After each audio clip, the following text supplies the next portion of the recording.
Good morning and welcome to Kid News. I'm Kim. Today is Monday, June 1st, 2020.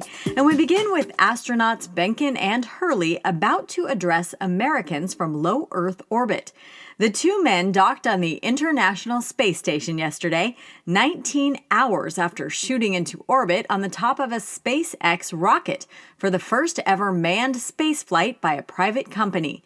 En route, they continued a long-standing NASA tradition of naming their ride. In honor of the first shuttle they ever flew in and the effort that went into this flight, they dubbed their Dragon capsule Endeavour. Little did they know, NASA also had a nickname waiting for them. Inside the space agency, they're known as the Dads, which is reportedly a nod to their age and stage. If you'd like to listen to what the crew has to say this morning, tune in to NASA TV for a press conference starting at 11:15 a.m. Eastern Time.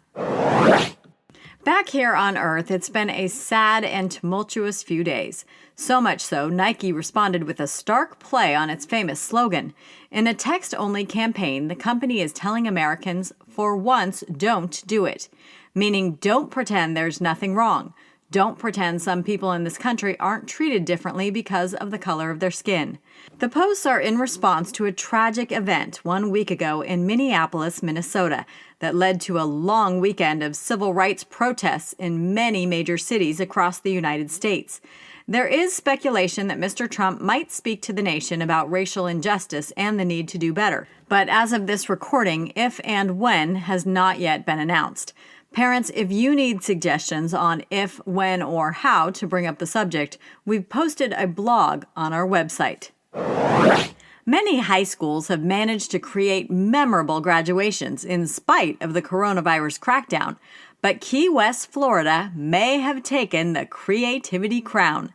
Somerset Island Prep sent commencement onto the water, with seniors jet skiing out to an anchored boat to receive their diplomas. Of course, they were in cap and gown, but they also had to wear a life jacket and mask. To keep the space, the students motored out one by one and shimmied up to the principal, who stood on a swim platform and handed out the documents with a long grabber pole. Neither students nor the school had to spend money on the rides. All were loaned by a local company that also gave the grads a free 3-hour training course the day before.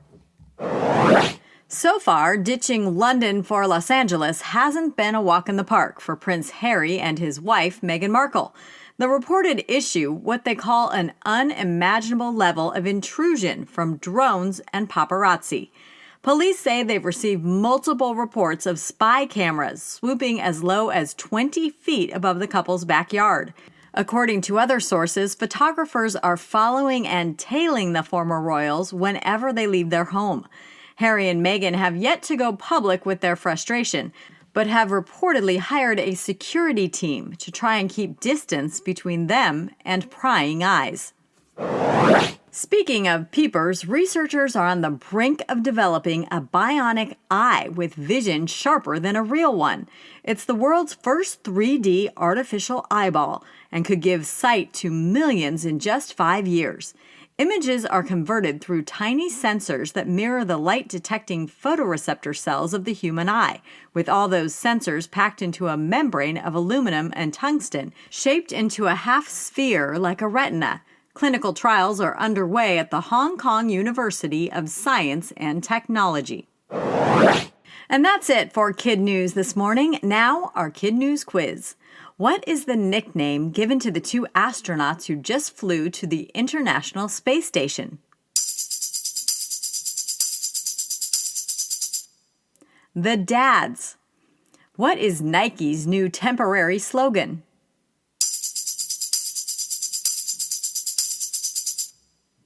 Don't do it, meaning don't pretend there's not a problem. Don't turn your back on racism. How did high school seniors in Key West, Florida receive their diplomas?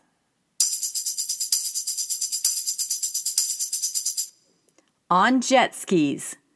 What is reportedly bothering Prince Harry and Meghan in LA?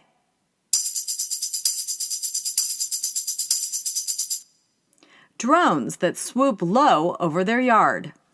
In One for the Road this morning, it's a tradition for astronauts to bring a little something aboard their spacecraft to serve as a zero-G indicator when weightlessness kicks in. Each of the pilots has a son, and together they pick the toy that would travel, a sequined plush dinosaur named Tremor.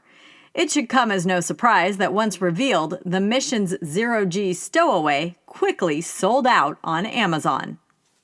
Before we go, our birthday shout-outs today go to Rohan in Austin, Texas, Brett in Sturbridge, Massachusetts, Finn in Raleigh, North Carolina, Callie in Catonsville, Maryland, Madeline in South Portland, Maine, Oliver in Spirit Lake, Iowa, Cooper in Seattle, Washington, Isla in Midlothian, Virginia, and to California for Ilea in Citrus Heights and Maya in Calabasas, Illinois for Owen in Chicago and Abigail in New Lenox, and Pennsylvania for Jordan in Pittsburgh, Mikkel in Norristown, and Harshini in Pittsburgh.